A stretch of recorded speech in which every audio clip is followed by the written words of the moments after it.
I'm Julie Goodnight, and this is another safety tip brought to you by the Certified Horsemanship Association.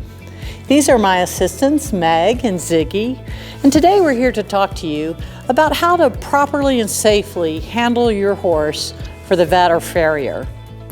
Remember, when the vet or farrier is here, they don't necessarily know your horse well.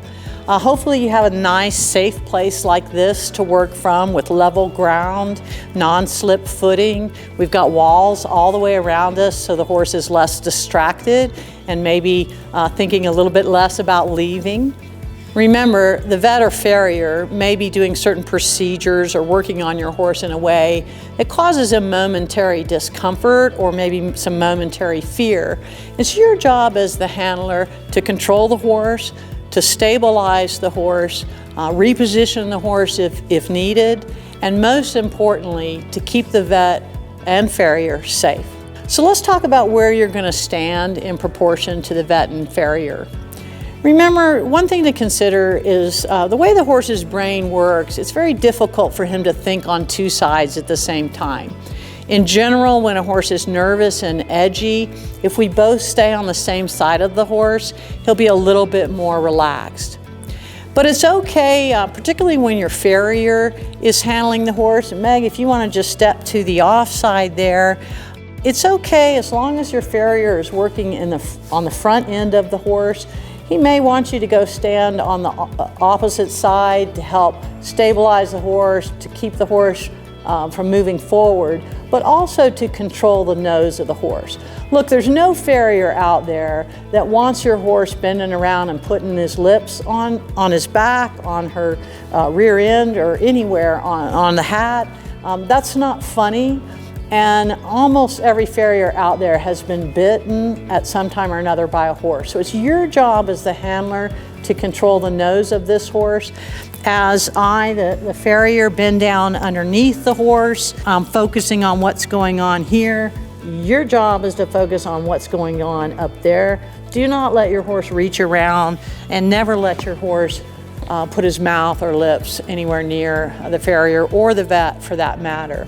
Now, Meg, if you want to come on over as this side, as the farrier moves towards the rear end of the horse, this is when we're getting squarely into the kick zone of the horse, so safety becomes the most important bottom line here.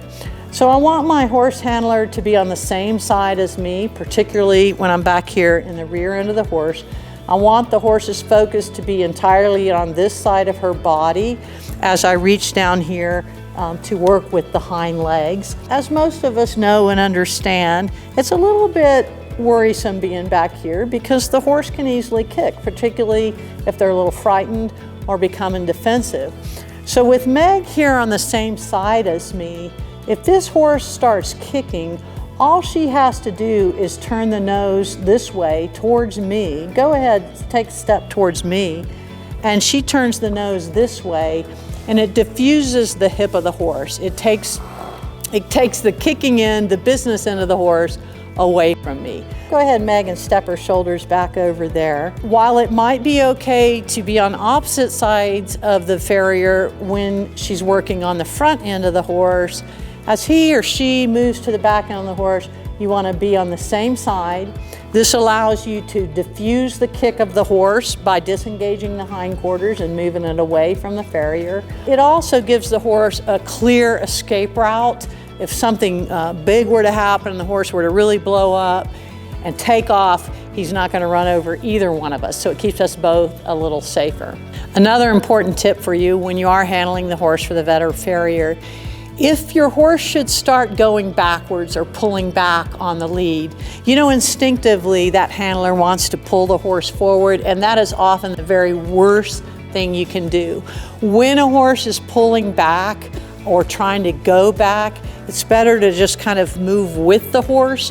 When you restrict the horse's backward momentum in that moment, he tends to pull back even harder, often losing control, maybe slipping with his hind feet, and even somersaulting backwards. Whether we're talking about holding for a vet or farrier, unloading from a horse trailer, if that horse is going backwards because of fear and is often the worst thing you can do is to try to pull the horse forward. So just gotta go with the horse, wait till he stops, and then reposition the horse forward. So resist that temptation to pull on the lead when the horse pulls back.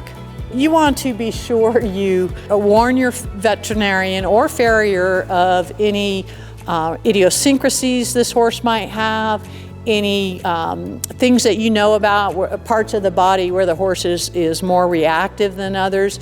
Never hurts to give your vet or farrier a little bit of warning about these things. And also just keep in mind that if your vet is working on something, let's say giving a shot or drawing blood or something like that that may worry the horse, it might help if you distract the horse just a little bit.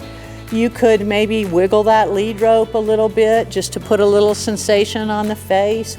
You could reach up with your free hand and kind of mess around with the lips a little bit.